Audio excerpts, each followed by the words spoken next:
Hey there everyone, coming up next, an Indian gunmen have taken over 2 hotels and have killed at least 119 in the past 2 days.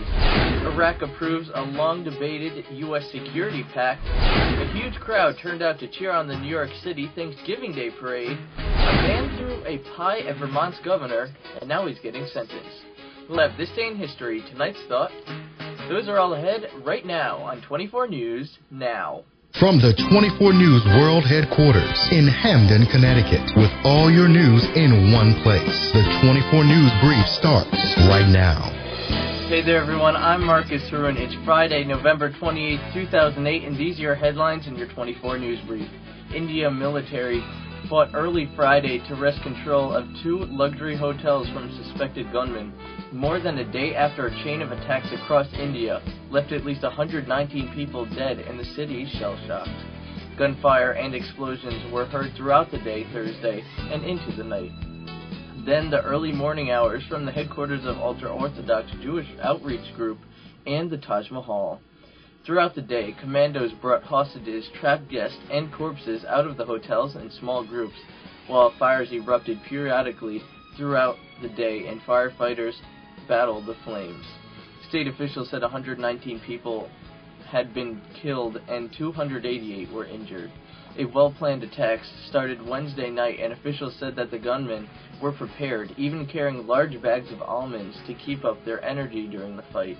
The main targets appeared to be Americans, Britons, and Jews, although most of the dead seem to be Indians and foreign tourists caught in random gunfire. In other news, Iraq's Prime Minister finally got a response on the Status of Forces agreement with the U.S. 149 of the 198 lawmakers present at the National Assembly gave their support to a deal that allows American forces to remain in Iraq until the end of 2011. But Iraq's legislators put the Prime Minister on notice. We want to tell Maliki that we are building a new democracy and that we're not ready anymore to let power be in one man's hands, no matter who he is, said a Kurdish lawmaker. The wide approval for the agreement opens a final chapter of the U.S. military involvement in Iraq, setting a firm deadline for withdrawal. The 82nd annual Macy's Thanksgiving Day Parade made its way through Manhattan streets under sunny skies. New to the parade this year were Buzz Lightyear, an action figure astronaut from the 1995 film Toy Story, Horton, the elephant from Dr. Seuss's books, and a 5-story Smurf, a blue gnome-like creature popularized by a TV show that began in 1981. Old favorites like Kermit and the Energizer Bunny were also back. Astronauts raised plastic cups of iced tea and toasted the Thanksgiving holiday before eating traditional dinner of smoked turkey, cornbread dressing, and candied yams at the International Space Station. To Thanksgiving, wishing everyone on Earth and off Earth a great Thanksgiving, said an astronaut of the Endeavour spacecraft, holding a makeshift cup he had made from plastic covers of shuttle reference books.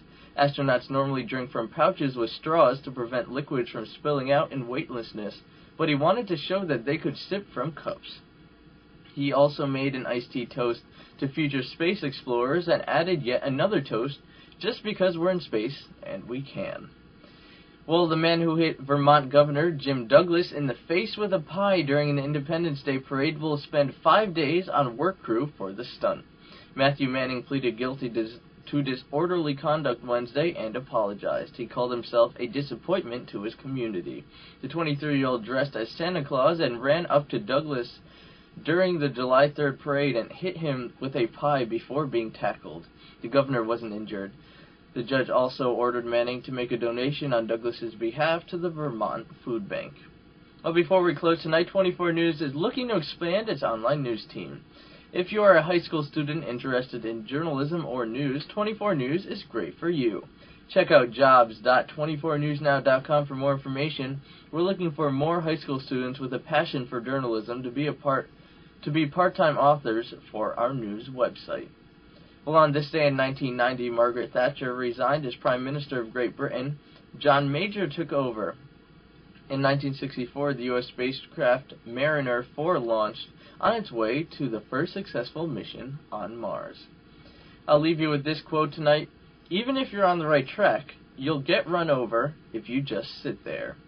I'll leave you with that for this evening. Remember to check 24newsnow.com.